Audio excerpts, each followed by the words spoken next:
Hey guys, thanks for joining me today. I'm Mark, this is SupraMKV's Garage. Thanks for coming back to the channel. Today, we've got a few more things we're gonna be doing to the Supra, but it's not anything exterior, it's not anything with performance, it's stuff on the interior. You know, I don't know if you can see or not, but it snowed the other day. It rains here off and on, and so I wanted to do something with the interior to keep it looking good. And there's another piece that my wife gets on me every time she gets in the car about. So we're gonna take a look at both of those items, and I'm gonna show you guys what we're gonna do with it. So let's take a look. All right, so let's take a look at what we got. First up, I ordered some floor mats, some floor liners from Weathertech.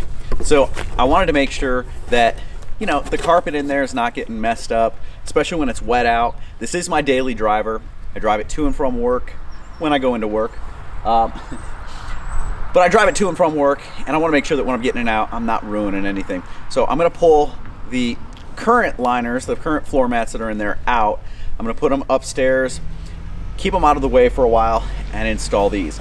Now, what's cool is the WeatherTech liners they're designed to fit really well into the car, into all cars. I mean, they come, you just go on their website, you look up what you need, but there was one thing about the WeatherTech ones that just weren't going to cut it for this car, and so clean this up a little bit. But there's a guy on the SupraMKV forums that they sell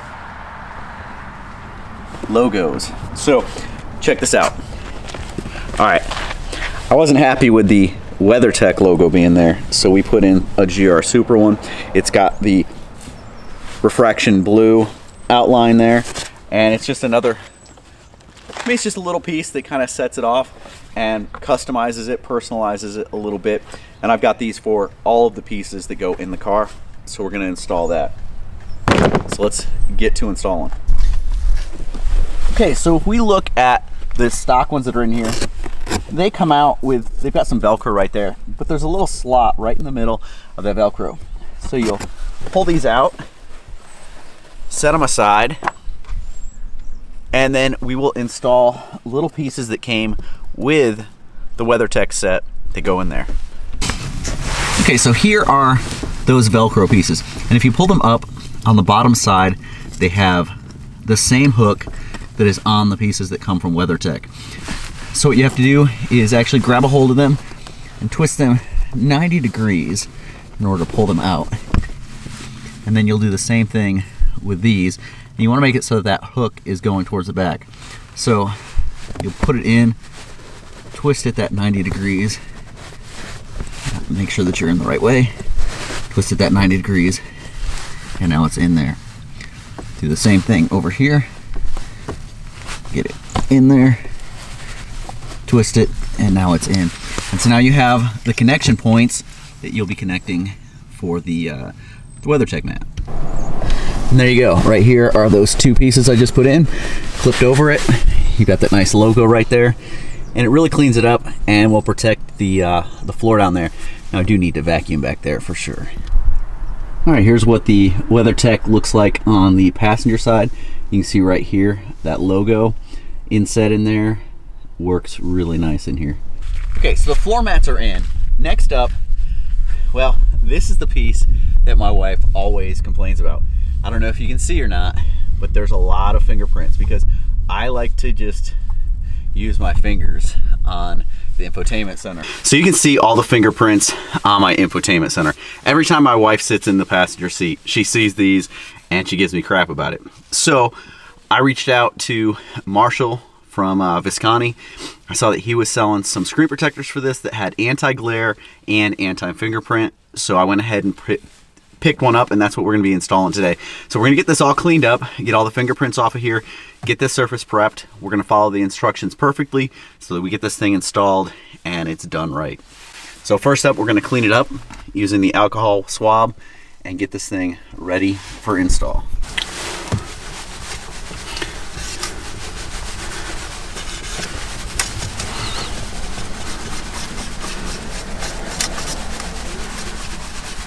Using the provided microfiber. Now dry it.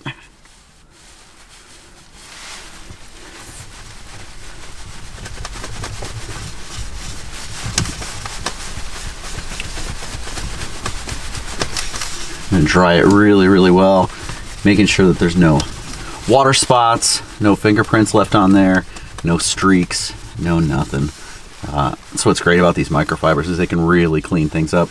You want to make sure that there's no dust, fuzz, anything like that on there, because that will cause problems. All right, that looks really good. Now it comes with this little water bottle. It says to fill it with water. I filled it up with quite a bit of water, and it says mist the fingerprints, your fingertips, and the screen. So I'm going to go ahead and mist this whole thing, mist up my hands a little bit. Now I've got the actual protector right here, and it says to go ahead and with my misted fingers peel away the film, mist the backside of the film as well, so it's misted. Now we're able to kind of figure out how the best placement is for this. There is a little bit of a gap all the way around, and they say that there is, so that you can kind of adjust it. So once you get it on there, just like doing a wrap or something, you can peel it back up because it's wet, kind of smooth it out, and get it kind of where you think it needs to be. Get it smoothed out as much as possible. Then it says to take something like a driver's license or a credit card, wrap it in the microfiber. So that's what we're gonna do. We're gonna take my ID, wrap it in the microfiber like this, so you've got a nice hard surface. And we're going to press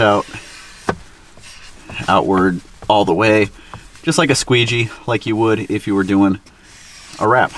This one looks like it's got a little bit of a crease, probably from the mail. There was a ding in the mailing envelope, but that's okay. I'm actually gonna peel this back up. Since it's wet underneath, you peel it up a little bit and start over and kind of press it and push everything out.